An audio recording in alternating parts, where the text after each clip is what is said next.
Get this and get it straight. Crime is a sucker's road. And those who travel it wind up in the gutter, the prison, or the grave.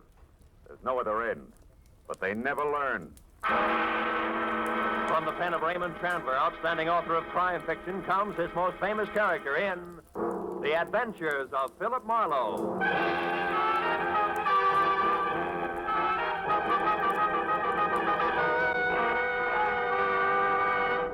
Now, with Gerald Moore, starred as Phip MArlowe, we bring you tonight's transcribed story, The Cloak of Kamehameha.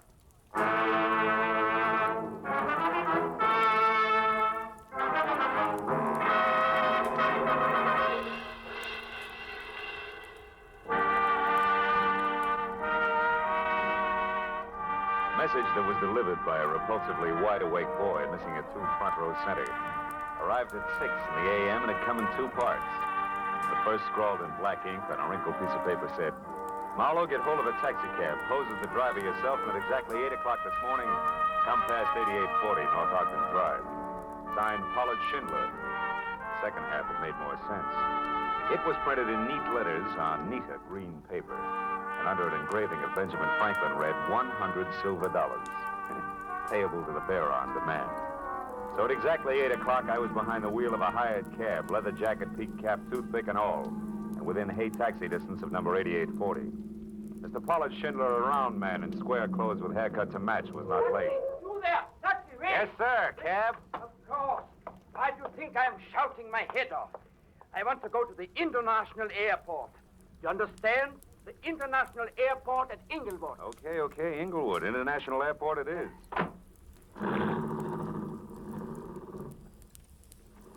Look, the meter. Quick, put the flag down. Every minute I'm being watched. Huh? Oh, yeah, watched by who, Mr. Schindler? I don't know. Now listen carefully, Marlowe. Later, you are to go to the Halle Hotel and wait for a young lady named Lenny Collier. Uh-huh. Then, at the hour she designates, you go to her house, number 44 Diamond Head Circle, and pick up the cloak. Now, wait a minute. Holly Moana, Diamond, what is it? The hotel isn't by any chance in Hawaii, is it? Didn't I mention this in my note? Oh, you didn't. Or did you mention picking up a cloak? That just proves I haven't been myself ever since yesterday.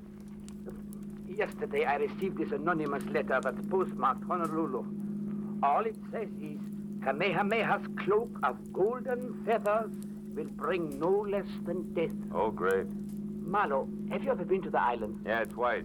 Once on business and once pleasure. But then surely you've heard people speak of King Kamehameha. Yeah, I think I do. He was back around the 1780s, right? Yeah.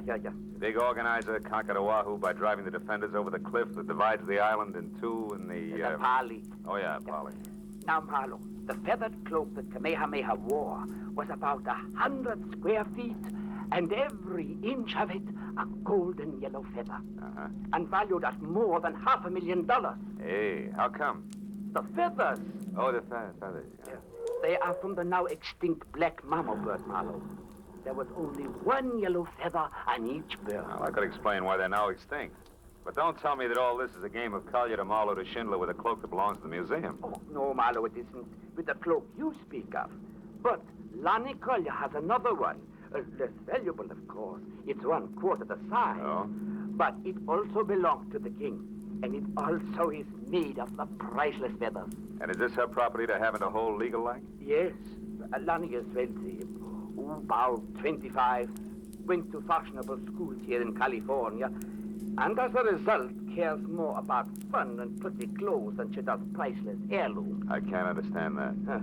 So, for $50,000, I have bought the cloak to resell to a New York millionaire for almost twice that sum. Eh? He loves the island, Lord. Marlowe, Huh? I was right. I'm still being followed. Don't look back. Drive faster? No, do nothing. This is exactly as I want it. Now, whoever it is will follow me, not you. And when I am in Honolulu, they will still follow me. Well, I take care of the business on hand. Huh? Yes. Now, there's a reservation for you on the next plane. So, after you leave me and collect your cab fare, which will be $500, you drive away. Then later, Marlowe, get back here, aboard your plane and underway. And tonight, when I've got the cloak? Take it back to your hotel room at the Halle and sit on it hard. Because unless I am a complete success as a decoy, you will have your share of trouble too, I'm sure. But Marlowe, from what specific direction it will come, I do not know. I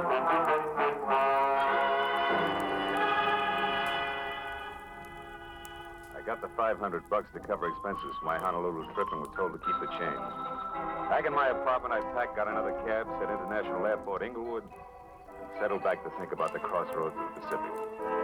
There I was wrong, because in the next minute and those that followed, everything was done the hard way. First, we ran out of gas, then got tied up in a traffic jam, and after that got stopped for speeding. All of which added up to me at the airport just in time to watch my plane take off without me.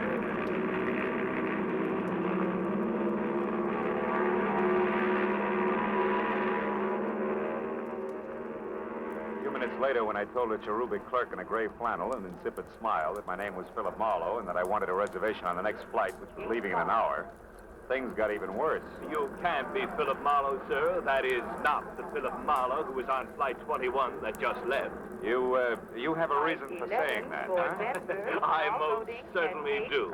There were 36 seats on that plane, sir, and when she took off, all 36 were full. I know, I checked them myself, and I don't make mistakes. Well, bully to you, boy. But I happen to be both Phip MArlowe and the man who was supposed to be on that plane.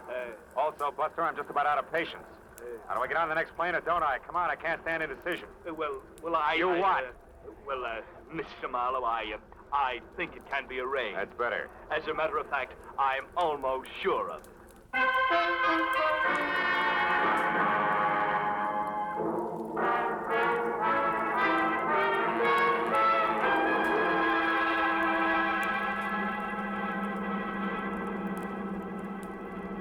An hour later, the last of California had slipped over the horizon, and there was only clear sky ahead. Oh, I began to relax. My mind drifted pleasantly. Frosted Hawaiian punches, warm white beaches, and lovely hula hands.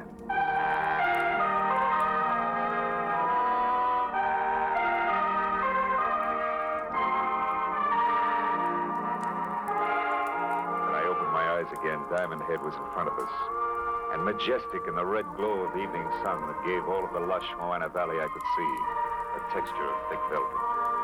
We landed like the airport was made of marshmallows, and a half hour later I was in the lobby of the Holly Moana Hotel. It was cushioned rattan and Philippine mahogany over cool tile, and everywhere laughing, sunburned people wearing anything from Catalina swimsuits to prefabricated hula skirts. So smiling both inside and out, I worked briskly to the reservation desk and told a good-looking Hawaiian in white flannel that I was Phip MArlowe. But at his reply, I stopped smiling both inside and out. But, sir, your reservation was taken 2 hours ago. There must be some mistake. Some mistake? You are Phip MArlowe of Los Angeles, sir. Yes, so right. And look, I've been through this before today because of what I thought was an error due to what, sir? Nothing. Yeah, I'll talk to you later. There was a large circle of mirror on the wall behind the clerk. And even as we had talked, I caught the reflection of a beautiful tan girl in cocoa brown suit, white pearls, and no stockings, who, at the mention of my name, had done a take that made her long blonde hair whip straight out.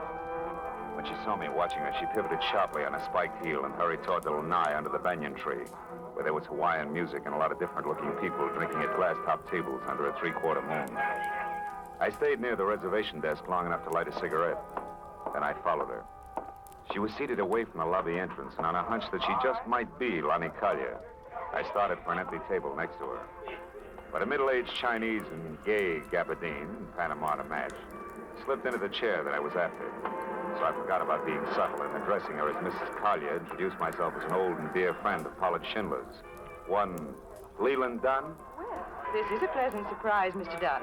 But tell me, how did you know what I look like? Oh, Pollard Schindler's accent doesn't hamper his vocabulary, Miss Kalia. Oh. He used the right adjectives, believe me. I'd love to, but I can't, Mr. Dunn, because Pollard Schindler never saw me in his life. All our business was done by telephone. Okay, my mistake. I'm Phip MArlowe, Lani, and I want to know when we rendezvous at 44 Diamond Head Circle for the Cloak of Kamehameha. Look, you're no more Phip MArlowe than you are Leland Dunn. And if you need a reason, it's because I just left Phip MArlowe upstairs. Now, look, baby, there's only one Marlowe. That's me. I can prove it. I'll bet you can. Forged papers and all. I've already been warned to watch for imposters, so quit wasting both your time and mine and get out of my way. I've got things to do. Now, wait a minute, Lonnie, What listen. for? Proof that you're actually Kamehameha himself? No thanks, mister. Goodbye.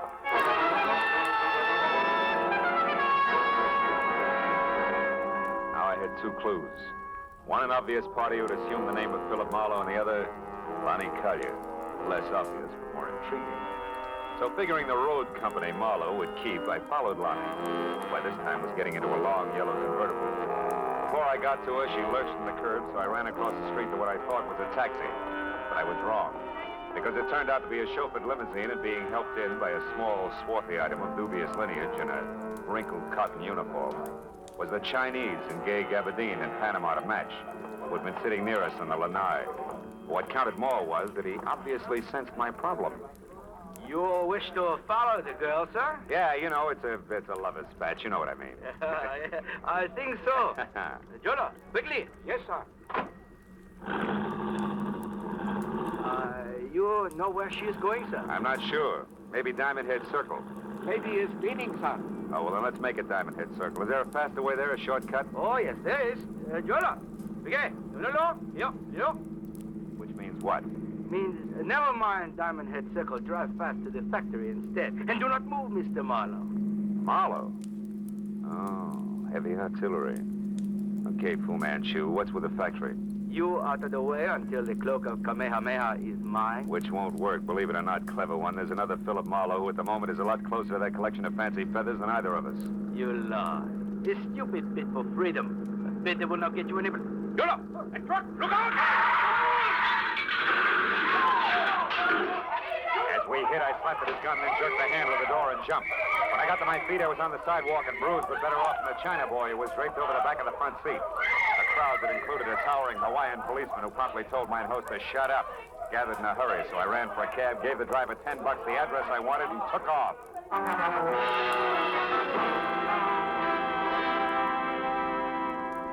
The street on which Lonnie Collier lived was a neat curving strip that rose sharply from sea level up into the shadow of Diamond Head itself. And we were there in less than 10 minutes. Finding number 44 was something else. Another 30 minutes disappeared before we finally parked away from the place, which was glass and Kona wood, tucked deep behind a thick grove of date palms. I told the driver to back down the hill without using his motor. Then I slipped into the grounds and carefully moved toward the house, until what I thought was the trunk of another palm stepped into my path. Fast. Stop where you are. At the top, which was over 6.5 feet, there was a shock of flaming red hair. The whole frame was half covered in dirty yellow shirt, once upon a time white ducks and battered brown sandals. Who are you? Someone with an appointment to see Miss Collier. Why? You belong to this place? Yes, and this place belongs to me as well. All of it, Miss Collier included. She's mine to protect, you understand that? Malahini. Malawitch? Malahini, greenhorn tourist, a kind that I hate. A kind that's ravaging all that's beautiful, stealing the islands from those they belong to. Take it easy, Red. I'm not here to stick your pretty island in my pocket when you're not looking. All I want is words with Lonnie Collier. You're like the rest of them, trying with cunning and deceit to turn her head away from these shores and toward the mainland where you come from. I won't stand for it. Why don't we break this round table up and get to the house? I'm in a hurry. All right. But I'm sure that Lonnie will be on my side. So sure, in fact, that we really shouldn't disturb the flower. Should we? Should we, Malahini?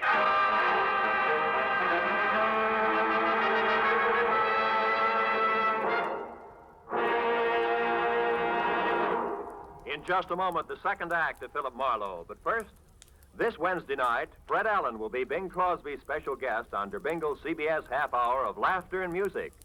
Earlier this Wednesday, the winner of the $1,000 prize in the Dr. Christian Prize contest will also be announced by Gene Herschel, star of CBS's Dr. Christian Show.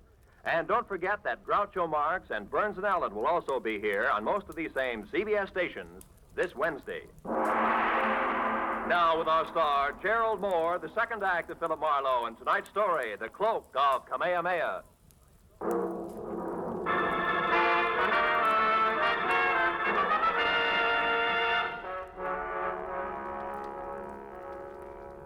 A red-headed lunatic with a slow, soft voice and fast, hard fit took me by surprise. I wound up flat on my back before I realized he'd so much as moved. By the time I got to my feet and took after him, he was sprinting for a bamboo thicket and had a 30-yard lead. It was all he needed to lose me completely. When I finally untangled myself from the jungle, I came out on the road. But then I heard a motor behind me, so I dove for the underbrush again just as the heavy car roared by.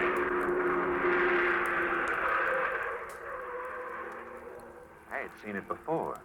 In fact, I'd been in it. It was the limousine that belonged to the Chinese. The back seat was empty, but the half-caste chauffeur Jolo was crouched behind the wheel like his life depended on it. Now, as I walked back toward the house, I saw that a door was standing open, spilling a shaft of yellow light across the dark grounds. I started up the walk when it came. A second later, Lonnie Collier burst into the path of light and ran for the open door. I went after her, caught her by one arm, and spun her around. No, let me go. What happened? Why'd you scream, Lonnie? Back there in the pond, I heard a noise, and when I came outside, I found him there. Found who? Come on, show me. All right. I talked to him just a few minutes ago. Yeah? I gave him the cloak. Now it's gone. He's dead. He's dead with a knife in his back. There. Look, there in the water. Oh, brother. Who is it, Lonnie? Do you know her? Yes. Yes, that's Phip MArlowe. Skin on my neck crawled as Lonnie tagged the thing in the lily pond with my name. He was face down in the shallow water, and 3 inches of crooked steel and the ugly curved handle of a kris stuck straight up between his shoulder blades. Somebody had made a very grim mistake, but it took 5 minutes of argument and a thorough checking of all the credentials I carried to convince the badly frightened Lonnie. I dragged the body out of the water and up onto the grass, and I went through his pockets. What did you find? A card from the Hawaiian Island Art Products Company Limited, number 12, Harbor Street. Mean anything? No, I've never heard it. What's that on the back? Flight number and departure time of the plane I was supposed to take out of Los Angeles. Whoever he is, he's been one jump ahead of me all the way, right up to your lily pond here. Tell me, was anyone with him when you gave him the cloak? A half-caste in a chauffeur's uniform, for instance? No, he was alone. I gave him the cloak just as Schindler had instructed me to. Now, listen, Lanny, there was a down-at-the-heel redhead here just before you came out. He claimed to be a friend of yours. Yes, that must have been Lawrence Cochran, the poet. They're making him rugged these days, huh? Lawrence wrote one great poem years ago about two lovers who leaped to death over the valley to keep from being separated, and their souls turned into birds. It's still very popular here in the islands. Yeah? What happened? Lawrence got the habit of drowning himself in gin. And now the natives call him Papuli. Papuli? The crazy one. Yeah, well, that's closer. He's always hanging around. My mother wanted me to marry him at one time, and now that she's dead, he thinks he should look after me. Okay, Lonnie, let him keep thinking so. What do you mean? I mean, you can use a good watchdog right now. So when Cochran comes back, make him park on your doorstep. You stay inside and be careful. Those guys named Phip MArlowe getting knives in their backs. I've got a few things to do myself, but fast. I'd like to borrow that souped-up convertible of yours. Where are you going? Number 12 Harbor Street in the Hawaiian Island Art Products Company Limited.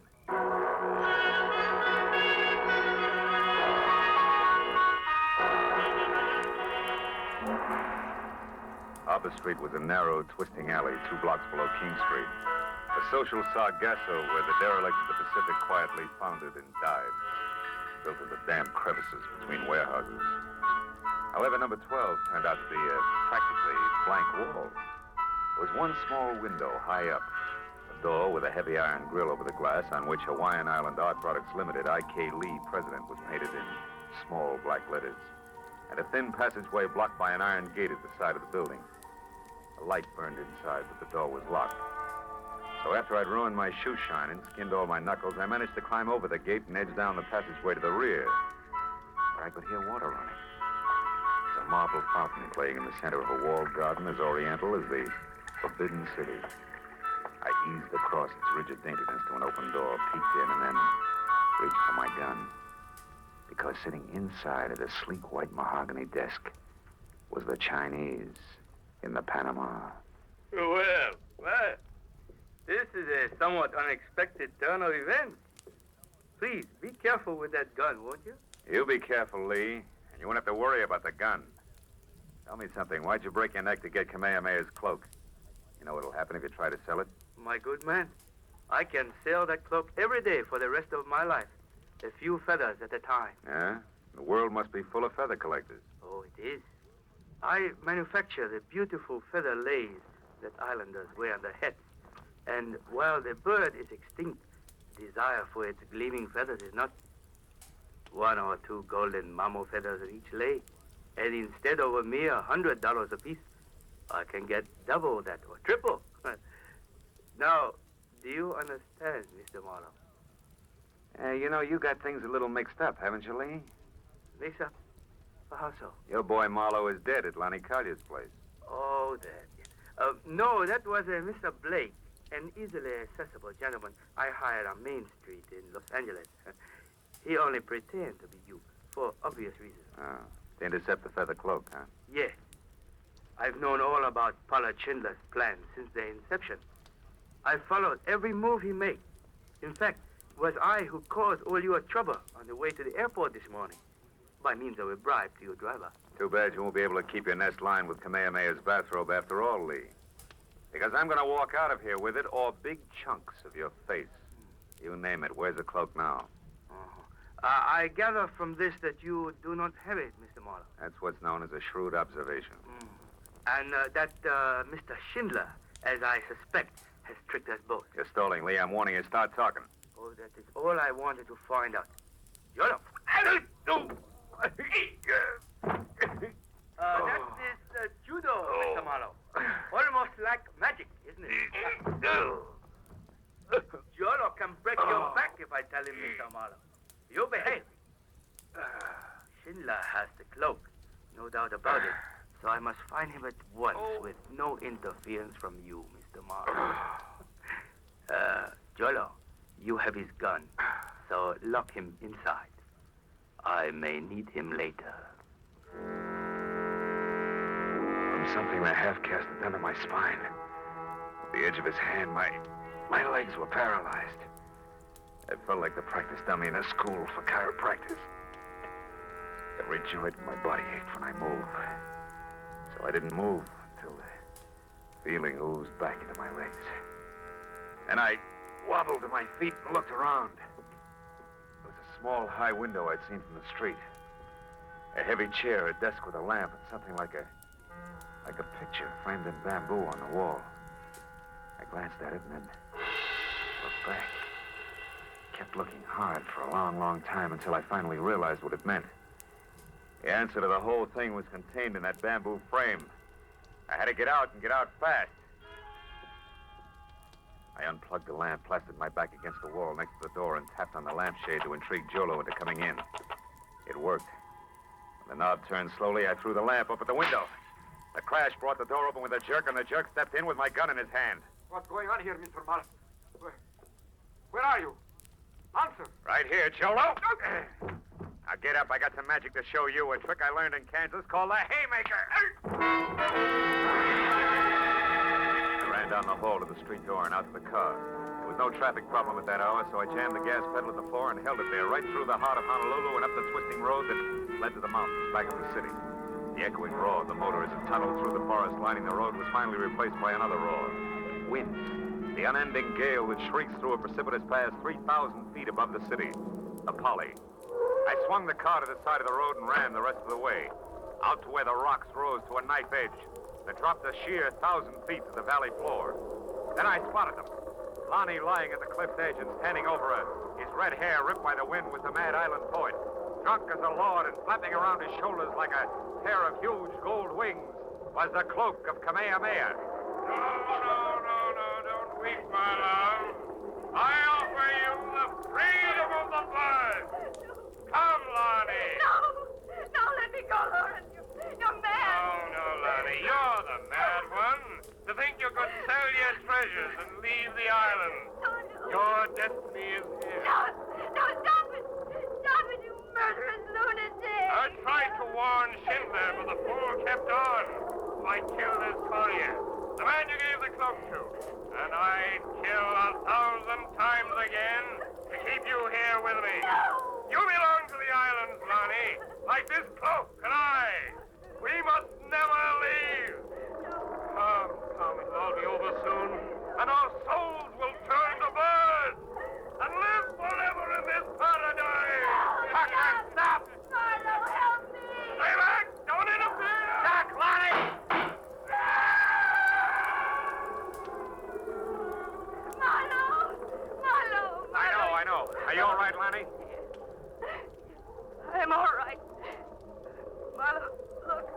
cloak. Cochran must have lost it as he fell. The wind brought it back to me.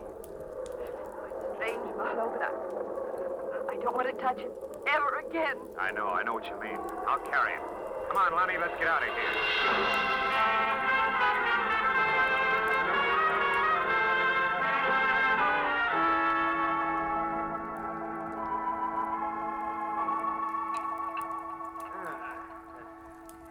Nothing like ham and eggs and good black coffee in the morning sun to make one forget an ugly night. Right, my friend? Oh, you're absolutely That's right. all right. Yes. More coffee, Phil? Oh, thanks, Lonnie. So, Lee was picked up by the Honolulu police, huh? Sure. I had it all set up. He'll spend some time in prison. And Jolo, too. By the way, he was still unconscious when we got to him. What in the world did you hit Jolo with, Marlowe? Enthusiasm, mainly. And that's when you got away and came up to the Pally, wasn't it? Mm-hmm. Phil, how did you know it was Lawrence and where he'd be? Well, it's all tied with that one popular poem that Cochran had written, Lonnie. Oh? That anonymous letter you got in Los Angeles, Mr. Schindler, was a line from that poem. Oh, Kamehameha's cloak of golden feathers will bring no less than... How did you find that out, Marlowe? Well, you see, when I was locked up in Lee's factory, I saw a full copy of the poem on the wall in a little bamboo frame. Oh. When I came to that line you just quoted, it stuck out like it was printed in neon. See, for me, that pegged Cochran as the killer. Going on that hunch, I try to look at things from his angle. He was a murderer, sure to be caught, desperately in love, insanely possessive of everything he thought belonged here in the island. And he was an unbalanced lush as well. Rest of it figured, that's all. Oh, I see. And when he was cornered, he went back to the one important thing that he'd ever done. Exactly, Lonnie. He was lost. So he identified himself with the hero of his poem and took that as the only way out. It's amazing. Yeah, truly an amazing thing. Yeah, it's a terrible thing, too, Mr. Schindler. Yeah. We all got what we went after, didn't we? Each of us. Even Lawrence Cochran.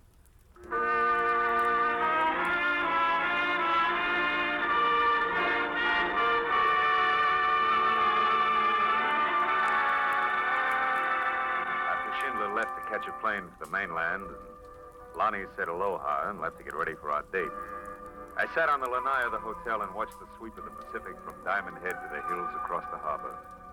From the white sand of Waikiki to the green shallows over the reef, to the purple depths beyond. As a warm wind whispered through the palms, from somewhere I heard the soft strum of the ukulele. It suddenly occurred to me, what does aloha really mean?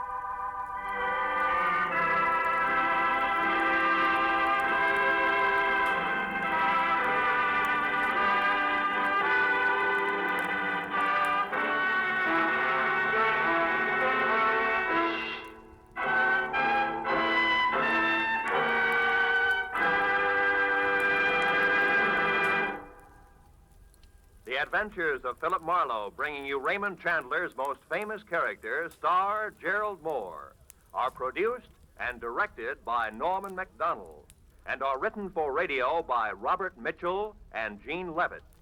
Featured in tonight's transcribed cast were Wilms Herbert, Lynn Allen, Jack Crucian, Dan O'Herlihy, Byron Kane, and Peter Leeds. The special music is composed and conducted by Richard Arant.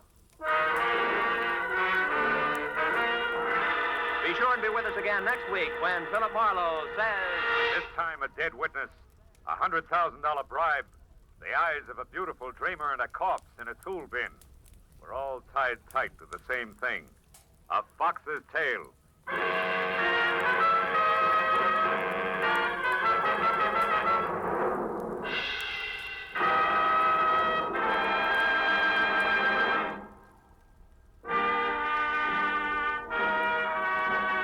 This is Roy Rowan speaking for CBS, the Columbia Broadcasting System.